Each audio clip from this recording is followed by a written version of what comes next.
The Medicare fraud notice arrived on a Tuesday morning, while Dorothy Washington was deadheading her prize roses.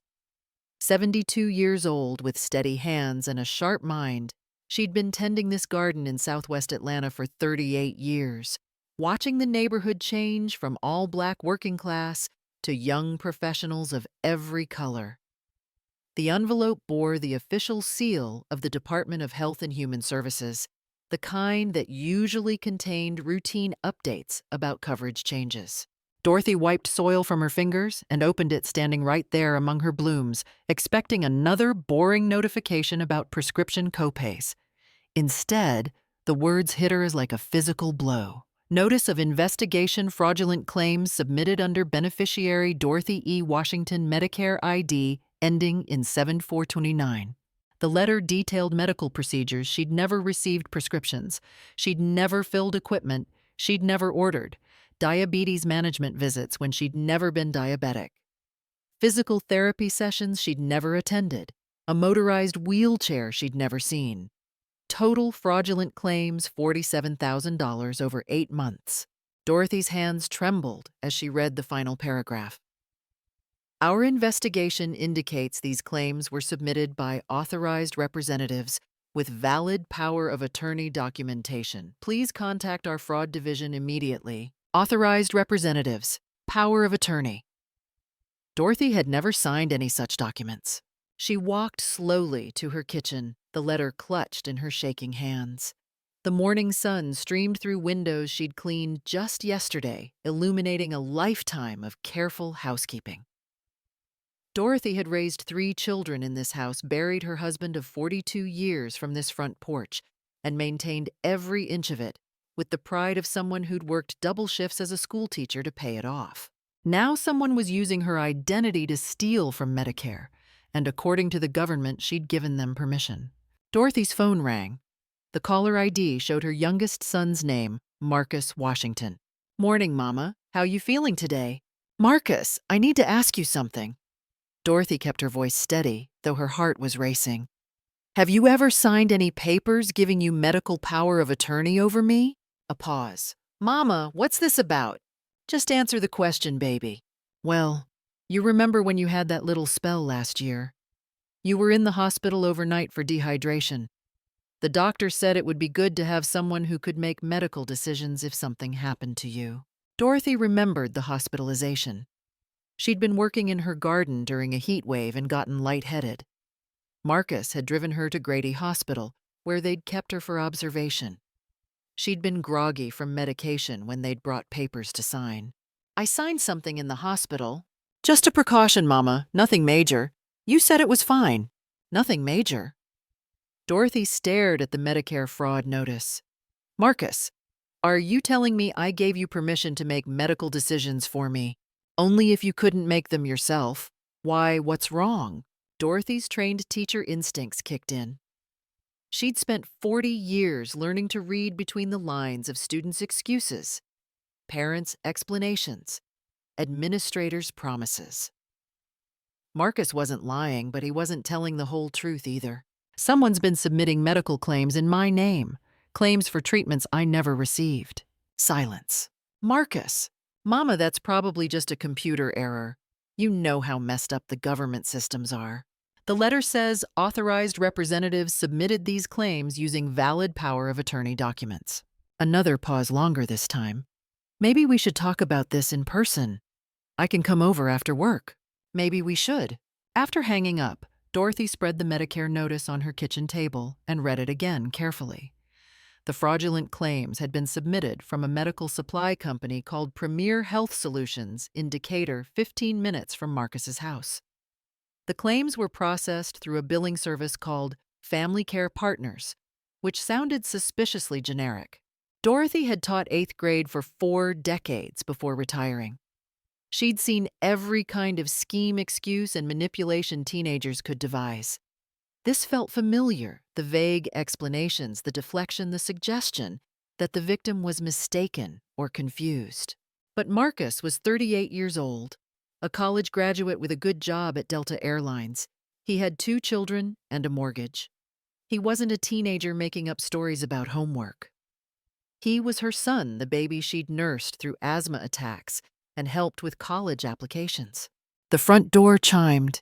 Dorothy looked through the peephole to see her neighbor, Mrs. Chen, holding a plate covered with foil. "Morning, Dorothy. Made too much banana bread again." Mrs. Chen had moved next door 5 years ago, a retired nurse whose quiet presence had become a comfort. They shared vegetables from their gardens and watched each other's houses during vacations. "Come in, honey. I was just about to make coffee." As Dorothy prepared the coffee, Mrs. Chen noticed the Medicare notice on the table. "Everything all right? You look worried." Dorothy hesitated. She'd been raised to keep family business private, especially from neighbors. But Mrs. Chen had worked in healthcare for 30 years. Maybe she could make sense of this. "Someone's been submitting fraudulent Medicare claims using my information." Mrs. Chen's expression sharpened immediately. "Show me." Dorothy handed her the letter. Mrs. Chen read silently, her face growing more serious with each line. "Dorothy, this is serious. These aren't small claims. Someone set up a systematic scheme using your Medicare number. The letter says they had power of attorney documents." "Do you remember signing anything like that?" Dorothy explained about the hospital stay, Marcus's explanation, her growing sense that something wasn't right. Mrs. Chen set down the letter and looked directly at Dorothy. "In my 30 years of nursing, I saw this kind of fraud many times.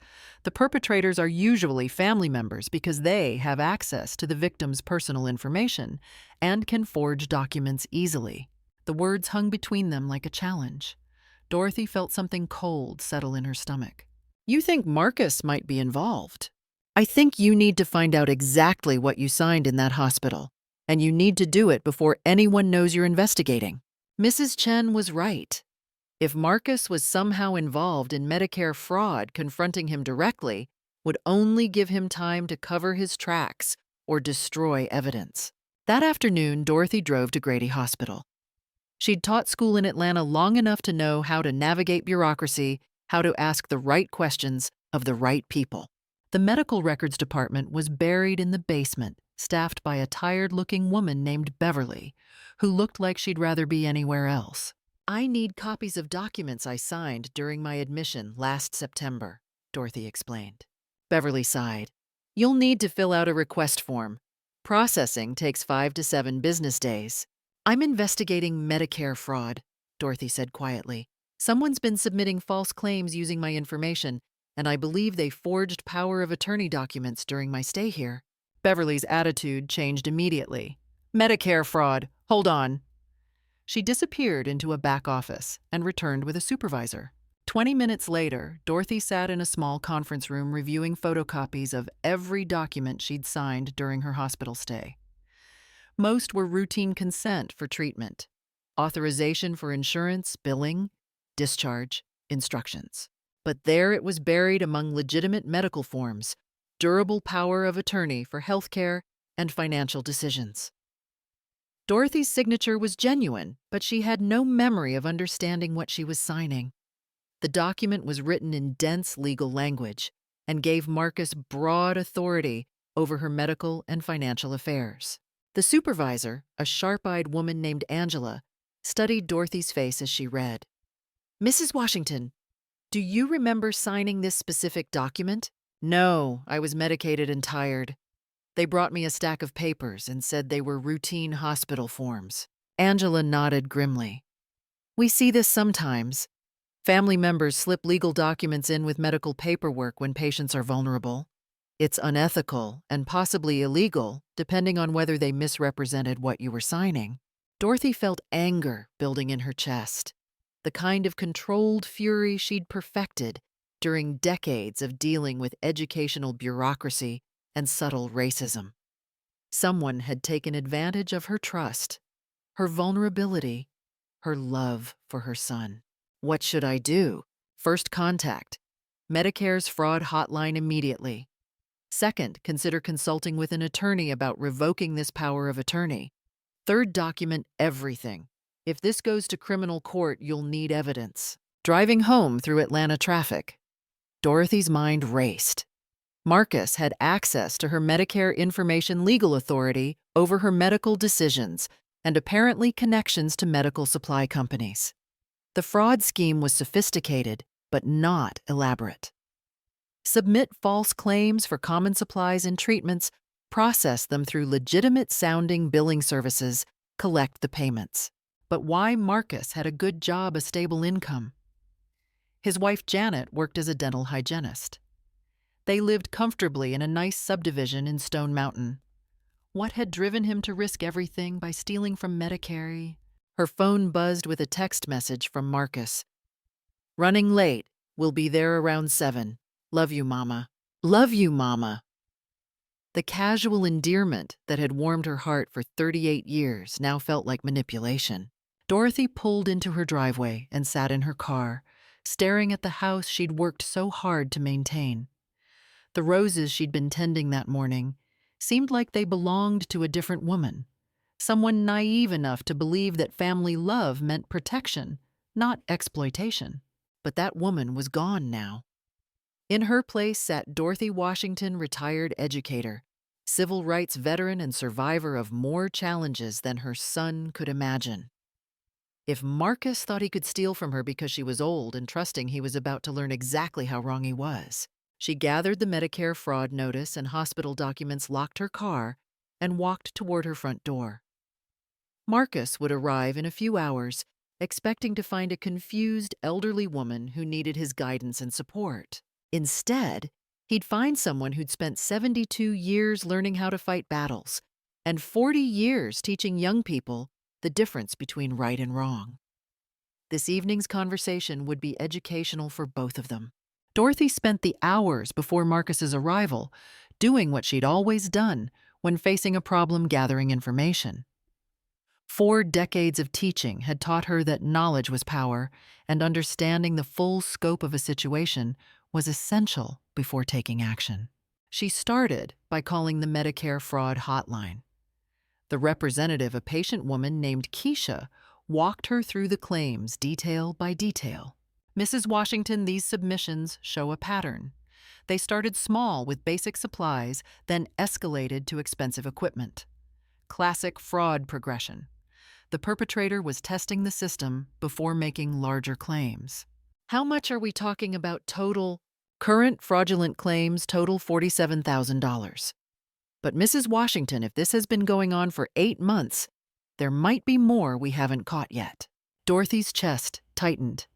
$47,000 stolen using her identity, her trust, her signature obtained under false pretenses.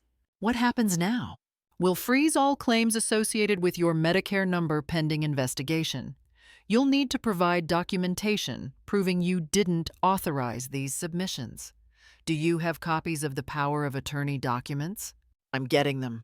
After hanging up, Dorothy called her church.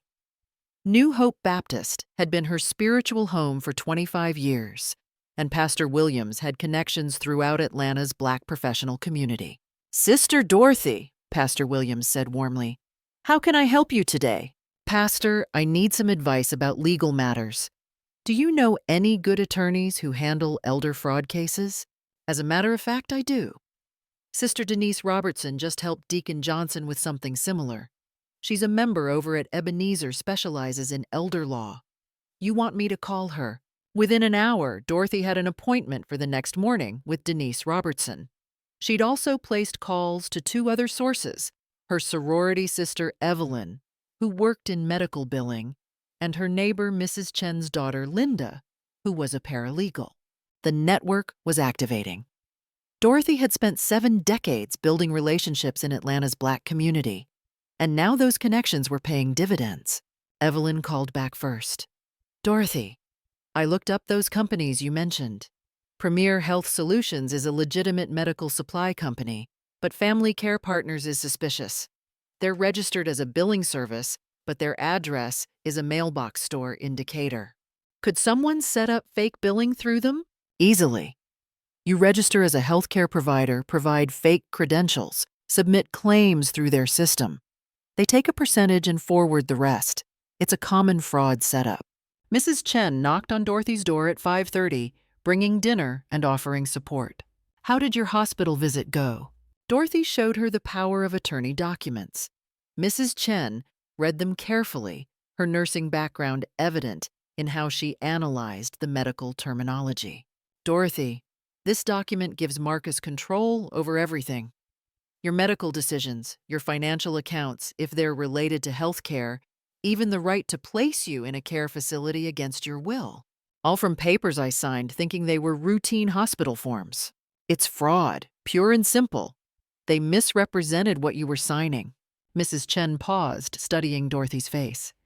Have you considered that Marcus might not be working alone? This kind of operation usually involves multiple people. Dorothy hadn't considered that possibility. Marcus's wife Janet worked in healthcare. She'd have access to medical codes, billing procedures, patient information. Janet had always been polite but distant, the kind of daughter-in-law who performed affection rather than feeling it. Janet could be involved. Someone with medical billing knowledge definitely is.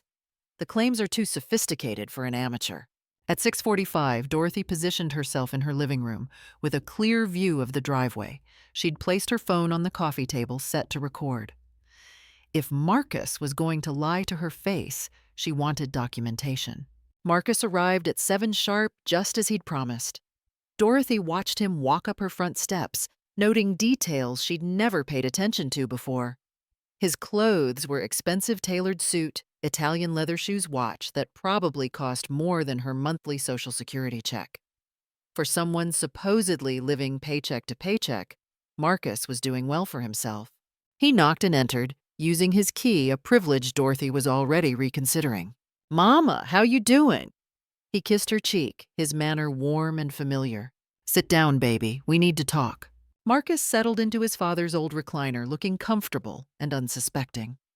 "What's this about?" "You sounded worried on the phone." Dorothy handed him the Medicare fraud notice. "This came today." Marcus read silently, his expression carefully neutral.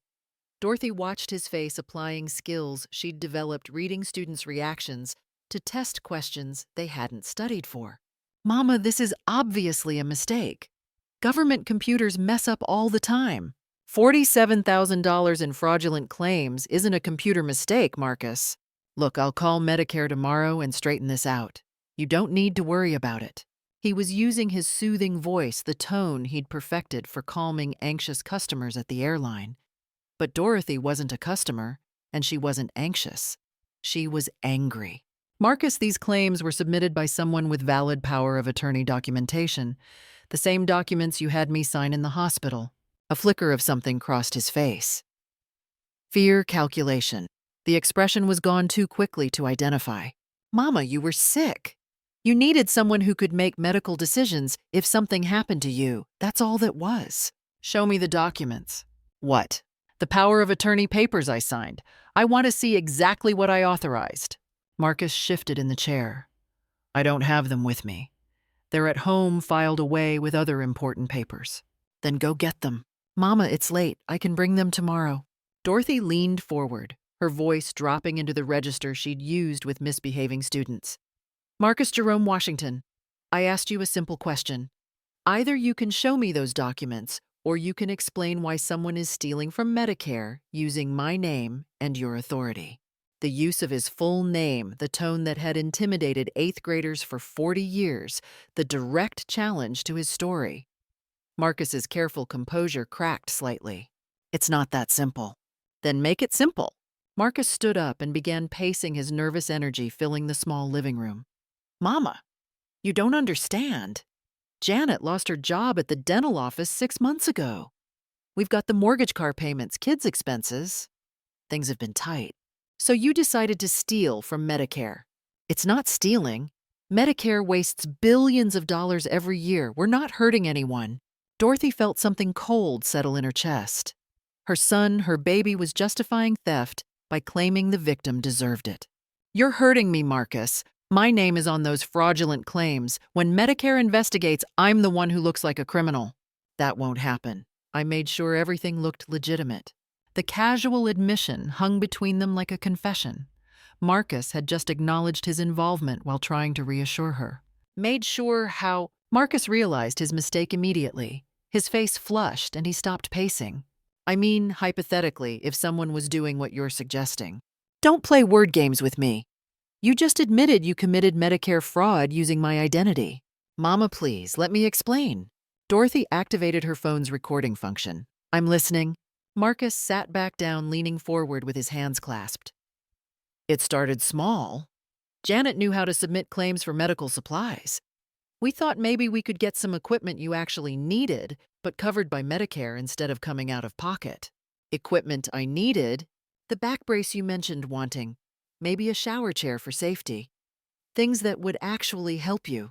Dorothy had mentioned wanting a back brace for her garden work, but she'd never asked Marcus to help her get one.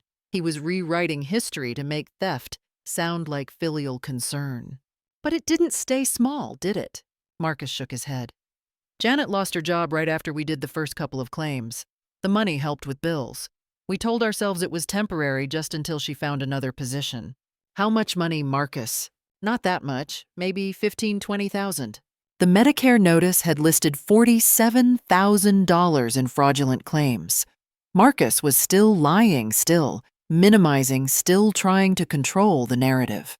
The government says $47,000. Marcus's face went pale. That can't be right. Are you saying you don't know how much you stole? We kept careful records. It wasn't anywhere near that much. Dorothy felt a chill of understanding. Who else is involved, Marcus? What do you mean? Someone else is using my Medicare information. Someone with access to the same power of attorney documents. Marcus's silence was answer enough. Who, Marcus? Mama, I need to make some phone calls. Who else has been stealing from Medicare using my name? Marcus stood up abruptly. I can't talk about this anymore tonight. I need to figure out what's going on. Sit down, we're not finished. Yes, we are. Marcus's voice hardened. This conversation stops now. Dorothy watched her son walk toward the door, noting how his posture had changed from nervous to determined. He wasn't leaving because he was ashamed or confused. He was leaving because he needed to warn his accomplices. Marcus. He turned back his hand on the doorknob. Don't come back here without a lawyer. For a moment, his facade dropped completely. Dorothy saw fear in his eyes, real terror about what was coming. Then the mask returned. Mama, you're making a mistake. Family is supposed to stick together. Family isn't supposed to steal from each other. After Marcus left, Dorothy sat in her living room listening to the recording she'd made. Her son's voice, casual and confident, admitting to Medicare fraud. Explaining how he'd started small and escalated. Revealing that others were involved. Her phone rang. Mrs. Chen's name appeared on the caller ID. Dorothy, I saw Marcus leave. He looked upset. Everything all right? He confessed, not to everything but enough. What are you going to do? Dorothy looked around her living room, at the family photos, showing Marcus at every stage of his life. Birthday parties, graduations, his wedding day. 38 years of memories, and now this. I'm going to protect myself, and I'm going to make sure he can't do this to anyone else. Do you want me to come over? No, honey. I need to make some phone calls. Tomorrow is going to be a very busy day. After hanging up, Dorothy opened her laptop and began typing. If Marcus thought he could steal from her and then intimidate her into silence, he'd forgotten who raised him. She'd spent 40 years teaching children the difference between right and wrong. Time for Marcus to learn that lesson himself. Dorothy arrived at Denise Robertson's law office at 9 sharp the next morning, armed with documents, recordings, and a determination that surprised even her. The attorney's office was in a renovated Victorian house in the sweet Auburn district, walking distance from the historic Ebenezer Baptist Church, where Dr. King had preached. Denise Robertson was a compact woman in her 40s, with intelligent eyes and graying locks pulled back professionally. Her office walls displayed law degrees from Spelman and Emory, along with photos from civil rights events and community service projects. Mrs. Washington, Pastor Williams told me a little about your situation. Why don't you start from the beginning? Dorothy laid out the Medicare fraud notice, the hospital documents, and played the recording of Marcus's confession. Denise listened without interruption, taking notes and asking clarifying questions. Mrs. Washington, you have excellent documentation. The recording alone is powerful evidence, but combined with the fraudulent power of attorney and the Medicare investigation, this is a strong case. What are my options? Several. First, we need to revoke the power of attorney immediately. Second, we can file a police report for identity theft and Medicare fraud. Third, we can pursue civil remedies to recover any financial losses. Dorothy had spent the night thinking about exactly this question.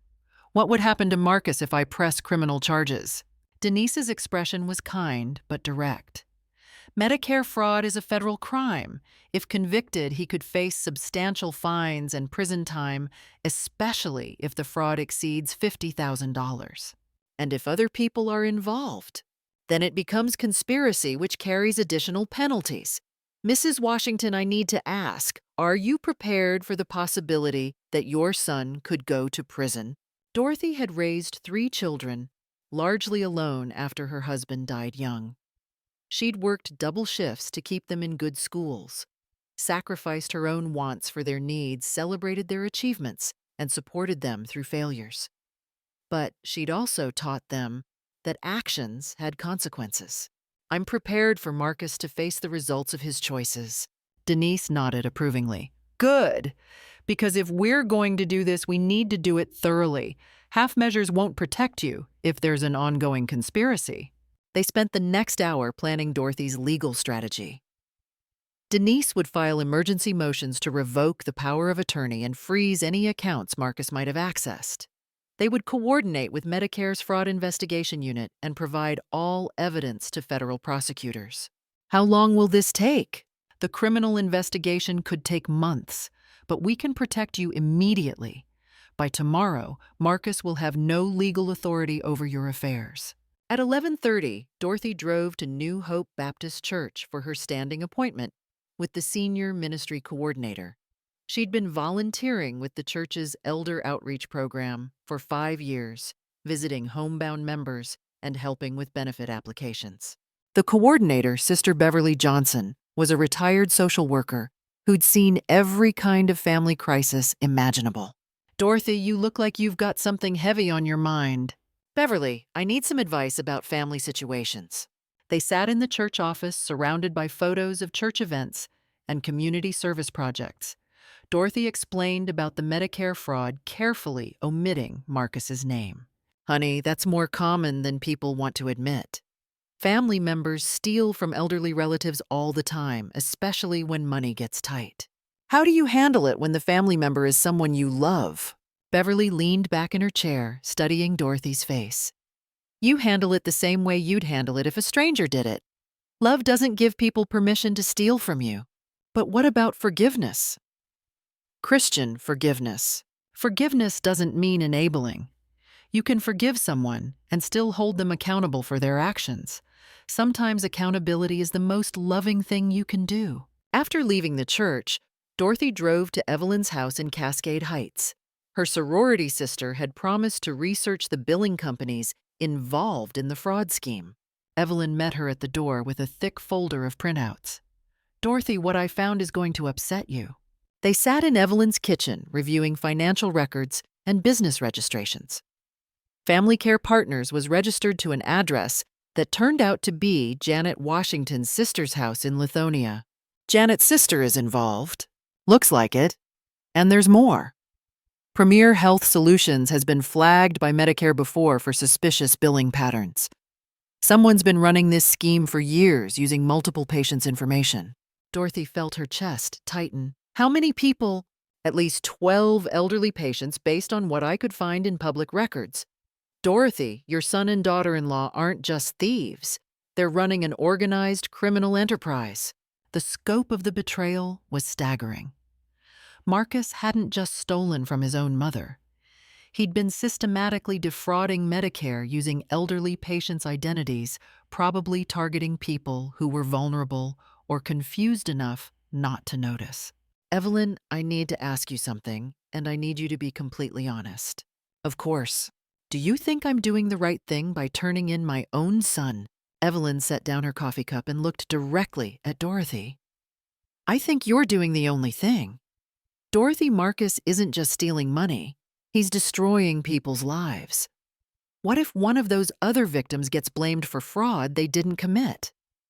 What if someone loses their Medicare benefits because of his lies? Dorothy hadn't considered the broader implications. Medicare fraud didn't just hurt the government program, it potentially harmed every elderly person whose identity was stolen. How do I live with this? How do you live with not stopping it? That afternoon, Dorothy returned home to find Marcus's car in her driveway. He was sitting on her front porch, still wearing his work clothes, but looking haggard and desperate. "Mama, we need to talk. I told you not to come back without a lawyer. Please, 5 minutes. That's all I'm asking." Dorothy unlocked her front door, but didn't invite him in. They stood in her foyer, the space feeling charged with tension. "I know you're angry," Marcus began, "but before you do anything drastic, you need to understand the whole situation." "I'm listening." Marcus ran his hands through his hair, a nervous habit he'd had since childhood. "It's not just Janet and me. The billing operation involves other people. People who won't be happy if this comes out. Are you threatening me? I'm trying to protect you. These people don't mess around, Mama. If Medicare starts investigating, if police get involved, things could get dangerous." Dorothy felt a chill that had nothing to do with temperature. "Marcus, are you telling me you're involved with criminals?" "I'm telling you that sometimes situations get complicated. People make commitments they can't get out of easily." "What kind of commitments?" Marcus looked around nervously, as if he expected someone to be listening. "The kind where you owe money to people who don't accept late payments." Dorothy's teacher instincts kicked in. She'd dealt with students involved in dangerous situations, kids who'd gotten in over their heads with gangs or drug dealers. Marcus was exhibiting the same behaviors, the nervous energy, the vague threats, the suggestion that he was a victim rather than a perpetrator. "Marcus, who do you owe money to?" "It doesn't matter. What matters is that we can fix this quietly. I can pay back the Medicare money, make it all go away, but not if there's a big investigation." "How much do you owe these people?" "Enough that I can't pay it back with my airline salary." Dorothy felt pieces clicking into place. "So you started with Medicare fraud to pay gambling debts." Marcus's silence confirmed her guess. "And when that wasn't enough, you brought in Janet's sister. And when that still wasn't enough, you started stealing from other elderly people. We never meant for it to get this big, but it did get this big. And now you're in so deep that you're threatening your own mother to keep her from reporting your crimes." Marcus stepped closer, his voice dropping to an urgent whisper. "Mama, I'm not threatening you. I'm begging you. If you report this, people are going to get hurt." "People are already getting hurt, Marcus. The elderly victims whose identities you stole, the taxpayers whose money you took, and me, because I trusted you. But we can fix it." "No, Marcus, you can't fix this. You can only stop making it worse." Marcus stared at her for a long moment, seeming to realize that his mother wasn't going to be intimidated or manipulated. "What do you want me to do?"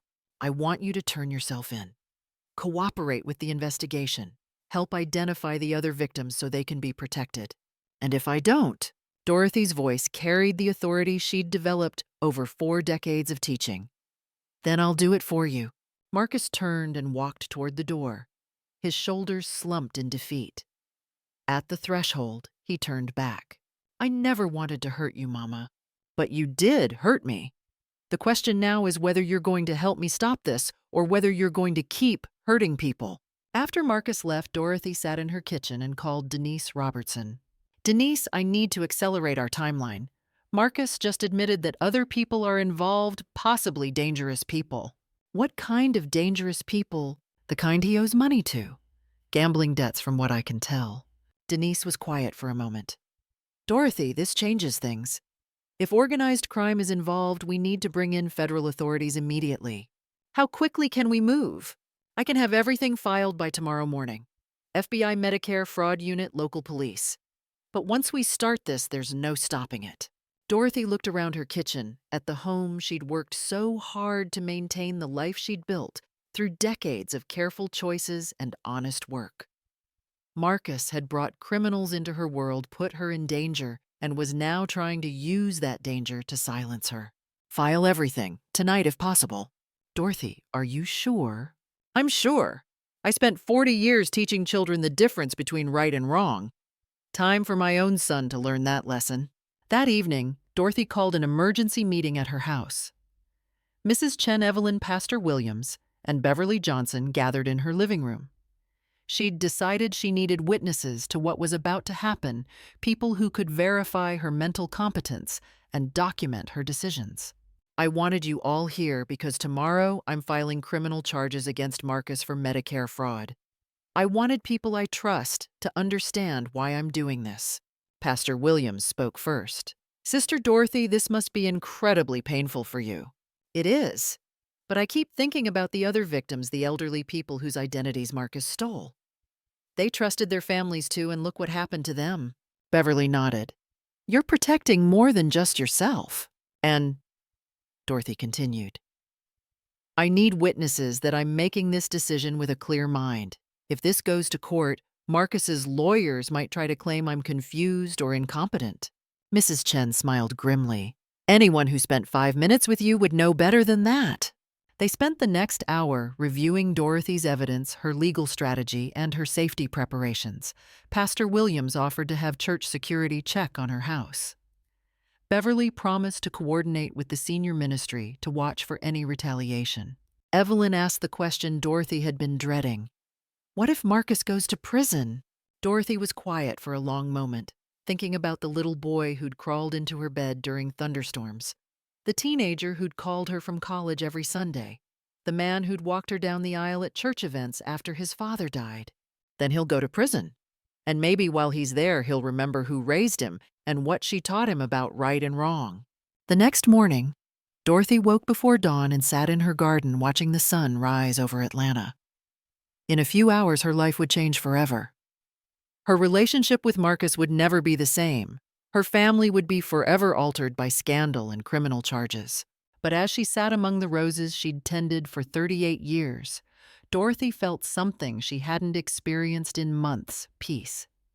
For the first time since the Medicare fraud notice arrived, she was acting instead of reacting, fighting instead of hiding. She was taking back control of her own life.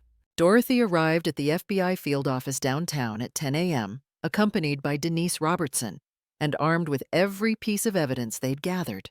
The federal building's imposing facade reminded her of the courthouse where she'd testified in civil rights cases during the 1960s, when standing up to power required courage that felt impossible until you found it. Special Agent Carmen Rodriguez was a sharp-eyed woman in her 30s who specialized in Medicare fraud cases. She reviewed Dorothy's documentation with the efficiency of someone who'd seen this pattern many times before. Mrs. Washington, this is an excellent case. The recording alone is sufficient for charges, but the documentation makes it airtight. Agent Rodriguez spread the evidence across her desk. We're particularly interested in the organized nature of this operation. Multiple victims, sophisticated billing schemes, possible organized crime connections. What happens next? We'll coordinate with Medicare's investigation unit and execute search warrants on all addresses associated with the fraud. We'll also need you to make a controlled call to your son. Dorothy's chest tightened. What kind of call? We'll monitor while you ask Marcus specific questions about the fraud operation. If he incriminates himself or reveals details about his co-conspirators, we can use that evidence in court. Denise leaned forward. Mrs. Washington doesn't have to do that if she's not comfortable. I'll do it, Dorothy said firmly. Marcus had no problem lying to me when he thought I was helpless. Now he can tell me the truth.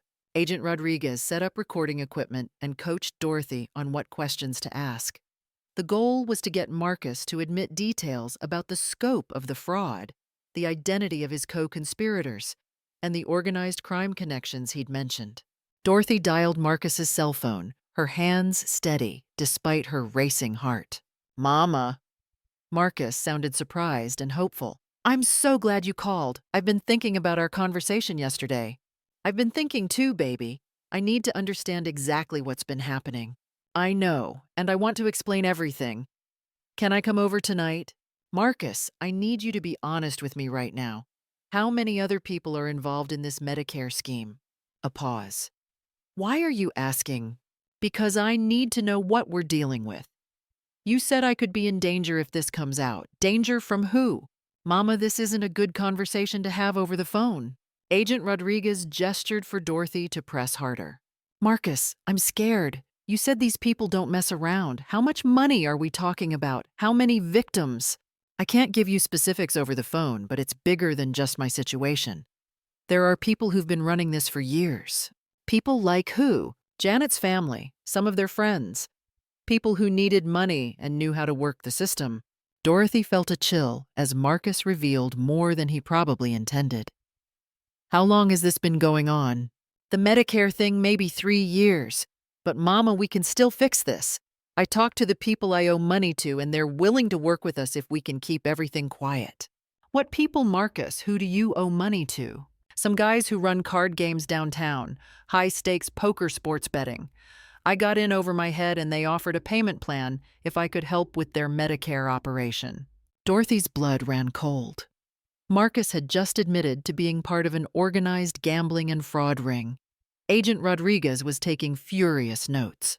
So you brought them my Medicare information, only as collateral initially, but then things got complicated. How complicated? Mama, I really can't discuss this over the phone. These people monitor communications. If they think I'm cooperating with authorities, things could get bad quickly. Agent Rodriguez wrote a note. Ask about other victims. Marcus, you mentioned other elderly people are involved. How many? I don't know exact numbers. The operation is compartmentalized. Different people handle different pieces. But you know some of the victims. A longer pause. Some. People from Janet's sister's nursing home. A few patients from the dental office where Janet used to work. People who wouldn't notice extra Medicare claims. Dorothy felt sick. Marcus was describing a systematic targeting of vulnerable elderly people, many of whom probably had dementia or other conditions that made them unlikely to catch fraudulent billing. Are any of them in danger? Not if everything stays quiet. But if there's an investigation, if people start talking to police, then yeah. These guys don't like loose ends. Agent Rodriguez held up a sign, wrap up. Marcus, I need to think about all this. Can you come over tomorrow evening? We'll figure out what to do. Really, Mama, I was so worried you'd already done something we couldn't take back. The relief in his voice was heartbreaking. Marcus genuinely believed he could still manipulate her into silence, still thought she was the naive mother who'd signed documents without reading them. I love you, baby. We'll work this out. I love you too, Mama. Everything's going to be okay. After hanging up, Dorothy sat quietly for a moment, processing what she'd just heard. Her son wasn't just a thief. He was part of an organized criminal operation that systematically targeted elderly victims and threatened violence against anyone who interfered. Agent Rodriguez turned off the recording equipment. Mrs. Washington, that was perfect. Your son just confessed to organized Medicare fraud, identified multiple co-conspirators, and admitted to being coerced by gambling debts. When will you arrest him? We'll execute warrants tomorrow morning. Based on what he just told you, we'll also be arresting Janet, her sister, and several other people involved in the operation. Denise gathered the legal documents they'd prepared. Dorothy, you should know that Marcus will probably realize he made a mistake when the arrests happen. He might try to claim you entrapped him. Can he do that? Agent Rodriguez shook her head. He called you voluntarily and made admissions without any coercion. This is solid evidence. That evening, Dorothy sat in her garden as the sun set behind her apple trees. Tomorrow, her son would be arrested. Her daughter-in-law would face federal charges. Her grandchildren would learn that their parents were criminals. Her phone rang. Janet's name appeared on the caller ID. Dorothy let it go to voicemail, then listened to the message. Dorothy, it's Janet. Marcus told me you two talked today. I think there are some misunderstandings about our situation that I'd like to clear up. Could you call me back? Agent Rodriguez had warned Dorothy that the co-conspirators might try to contact her once Marcus reported their conversation. Janet's call, with its careful language about misunderstandings, suggested the organization was already trying to manage the situation. Dorothy deleted the voicemail without responding.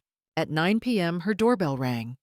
Through the peephole, she saw Marcus and Janet standing on her porch. Marcus was carrying flowers, and Janet held what looked like a casserole dish. They were performing the role of concerned family members, but Dorothy could see the tension in their postures. She didn't answer the door. They rang again, then Marcus called out, "Mama, we know you're home. Your car's in the driveway." Dorothy turned off her lights and moved away from the windows. After 10 minutes, they left. Her phone buzzed with a text from Marcus. "Mama, we're worried about you. Please let us know you're okay." The audacity was breathtaking.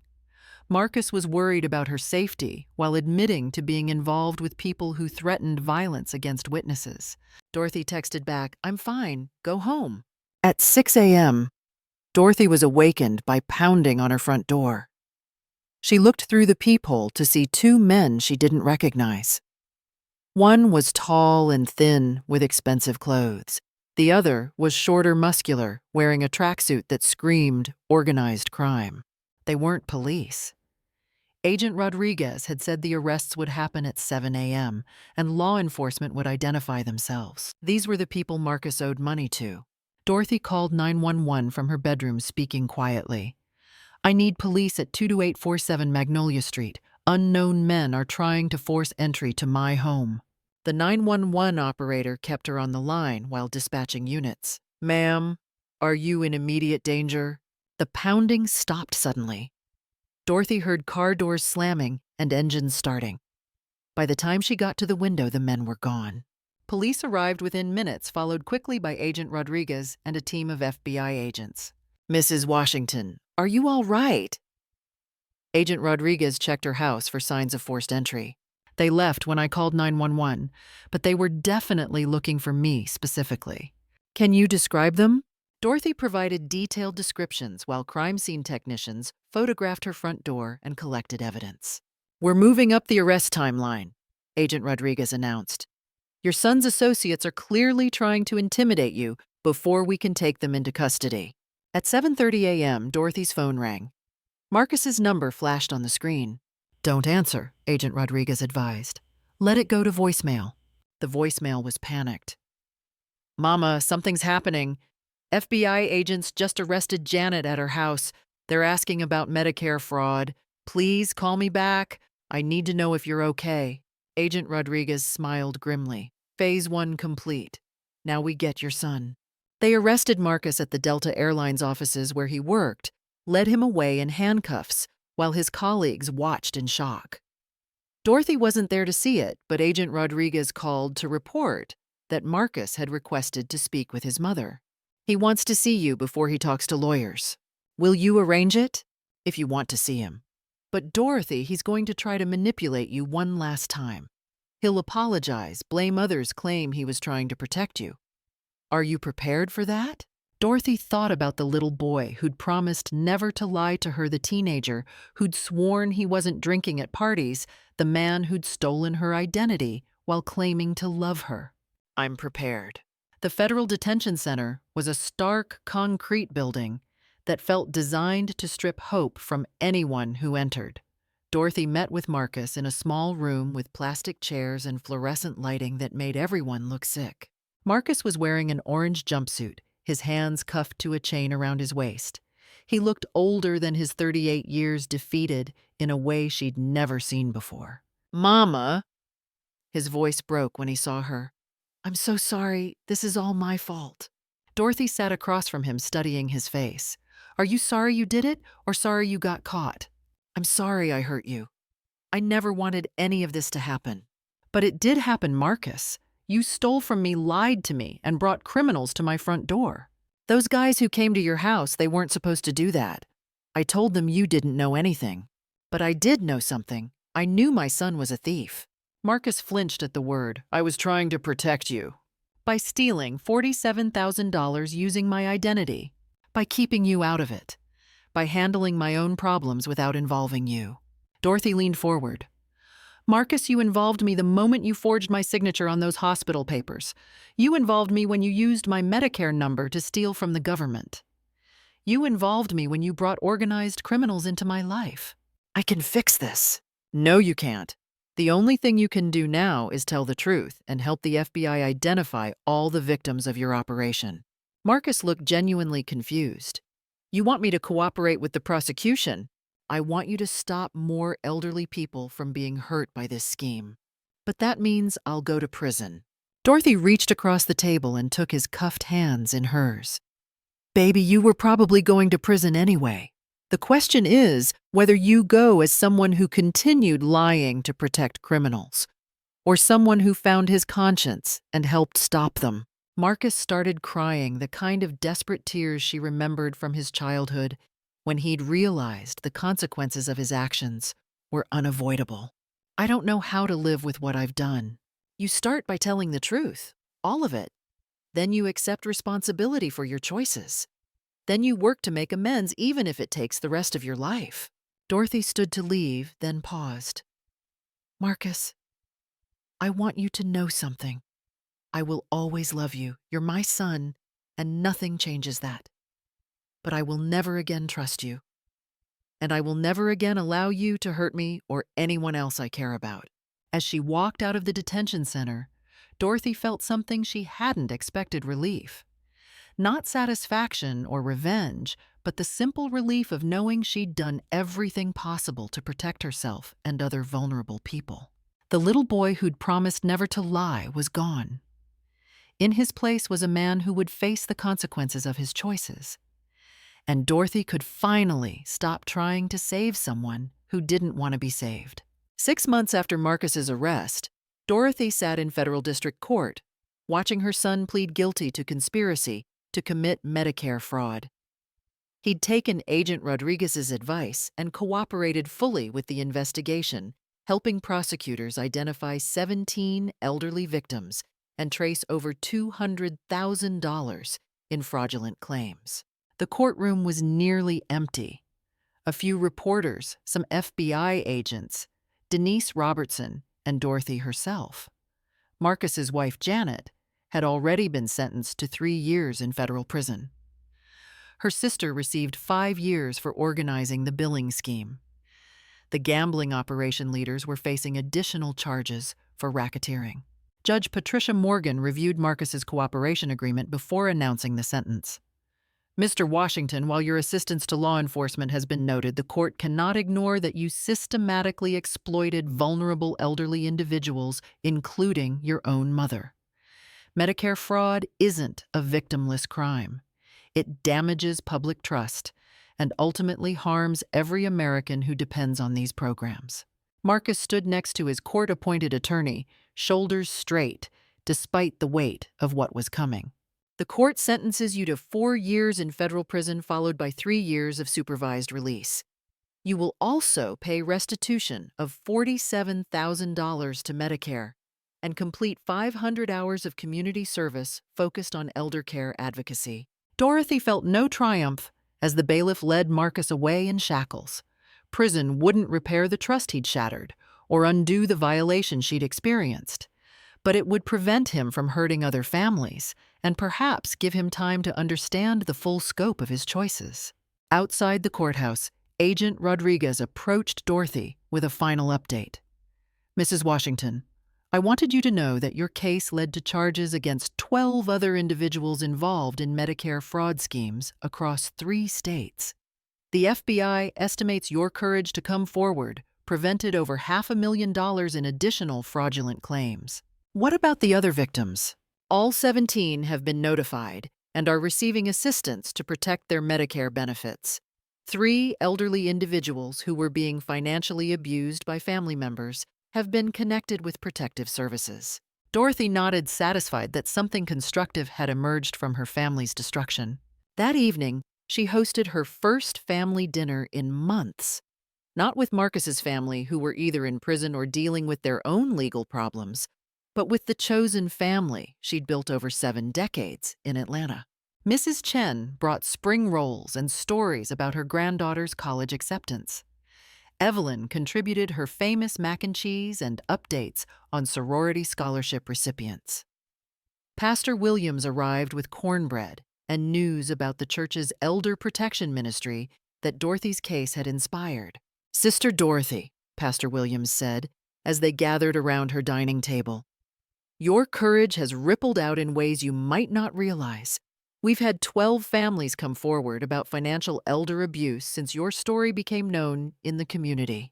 Beverly Johnson, who'd been coordinating the church's response, added, and the senior ministry has partnered with the FBI to provide educational seminars about protecting elderly people from fraud. Dorothy looked around her table at faces that reflected genuine care and respect. These people saw her as Dorothy Washington educator survivor community leader, not as an elderly victim to be managed or a source of income to be exploited. I've been thinking about what comes next, she announced. I want to start a nonprofit organization, educational programs about elder fraud support groups for families dealing with financial abuse advocacy for stronger legal protections. Mrs. Chen smiled. The Dorothy Washington Foundation. Maybe just the Elder Justice Project. This isn't about me. It's about making sure what happened to me doesn't happen to other families. Evelyn raised her glass of sweet tea. To justice that protects instead of just punishes. They toasted around Dorothy's table, celebrating not the destruction of her family, but the construction of something better from the wreckage. 3 months later, Dorothy received a letter from Marcus, his first communication since the sentencing. Dear Mama, it began. I know I have no right to contact you, and I'll understand if you don't want to respond.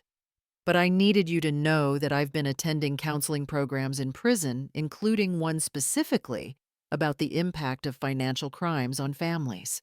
For the first time, I truly understand what I did to you. Not just the money, though, that was bad enough. I took away your sense of safety, your trust in family, your peace in your own home. I made you feel like the person who was supposed to protect you was actually your greatest threat. I don't expect forgiveness. I don't even deserve it. But I want you to know that I'm trying to become someone worthy of the mother who raised me. Someone who understands that love means protection, not exploitation. The counselor asked us to write letters to our victims, not to send, but to help us understand the full impact of our crimes. When I tried to write to you, I realized that calling you a victim doesn't capture what you really are. You're a survivor. You're a fighter. You're someone who refused to let me destroy your strength. I'm proud to be your son, even though I know you're not proud to be my mother right now. Maybe someday I can earn back a small piece of your respect. Until then, I'll work on becoming someone who deserves it. Love always, Marcus. Dorothy read the letter twice, then filed it away. Words were easy. Time would tell if Marcus's understanding translated into genuine change. But for the first time since this nightmare began, she felt something that might eventually grow into forgiveness. Not forgiveness of his actions, which were unforgivable, but forgiveness of the man who might emerge from prison if he continued the difficult work of understanding who he'd become and who he wanted to be. On a sunny Saturday morning in October, exactly 1 year after the Medicare fraud notice had arrived, Dorothy stood in her garden deadheading roses. The same roses, the same routine, but everything else had changed. Her phone buzzed with a text from her granddaughter Emma, now 13. Grandma, can I come over after school tomorrow? I want to help with your garden and hear more stories about your justice project. Emma had struggled with her parents' imprisonment, but she'd also developed a fierce pride in her grandmother's courage. Dorothy's fight had shown her granddaughter that strength wasn't about avoiding difficult situations, but about facing them with integrity. Mrs. Chen appeared at the fence separating their yards. Dorothy, there's someone here to see you. A young black woman stood in Dorothy's front yard, nervously clutching a folder. She looked to be in her 40s, professionally dressed, but clearly emotional. Mrs. Washington, my name is Keisha Thompson. My grandmother was one of the fraud victims identified through your case. Dorothy set down her gardening tools and invited Keisha to sit on her front porch. Agent Rodriguez gave me your contact information. I wanted to thank you. My grandmother had been so confused about her Medicare statements, but we thought it was just her age. When the FBI contacted us, we learned that someone had been stealing from her account for 2 years. How is she doing? Better. The fraud has been stopped and Medicare is restoring her benefits. But more than that, she feels validated. She kept saying something was wrong, but we didn't believe her. Your case proved she was right to be suspicious." Keisha opened her folder and pulled out a handwritten letter. "She wanted me to give you this." The letter was written in shaky handwriting. "Dear Mrs. Washington, thank you for being brave enough to speak up. Because of you, I got my voice back. I hope we can meet someday. Your friend Mrs. Mildred Thompson, age 79. Dorothy felt tears gathering in her eyes. Mrs. Thompson's validation was worth more than any legal victory or financial restitution. "Would you like to bring your grandmother by sometime? I'd love to meet her." "She would love that." After Keisha left, Dorothy sat on her porch, watching the neighborhood come alive with Saturday afternoon activity. Children playing in yards, families working on home improvement projects, neighbors chatting across fences. Normal life, the kind Marcus's crimes had temporarily stolen from her. But she'd fought to reclaim it, and in the process, had helped other families reclaim theirs. Her phone rang. The caller ID showed the number for the Elder Justice Project, the nonprofit she'd established 6 months ago. "Dorothy, it's Jennifer." Jennifer was the young lawyer Dorothy had hired to run the organization's legal advocacy program. "I wanted to update you on the legislation. Senator Williams agreed to sponsor the Elder Protection Act. It'll strengthen penalties for family financial abuse and require better documentation for power of attorney forms." "When will it be introduced?" "Next month. And Dorothy, they want you to testify at the committee hearing." Dorothy smiled, imagining herself back in a position of authority, using her voice to protect vulnerable people instead of having to defend herself from predators. "I'll be there." As the sun set behind her apple trees, Dorothy walked through her garden one more time, checking on the roses she'd tended for 38 years. They'd survived drought, disease, and neglect. They'd been pruned back severely, but had grown stronger. Like their gardener, they'd learned that survival wasn't about avoiding damage, but about growing back better than before. Tomorrow would bring new challenges, new opportunities to help other families navigate the treacherous territory between love and exploitation. But tonight, Dorothy Washington sat in her garden surrounded by beauty she'd cultivated and protected, knowing that she'd not only survived betrayal, but had transformed it into something powerful enough to help others. At 72 years old, she was just getting started.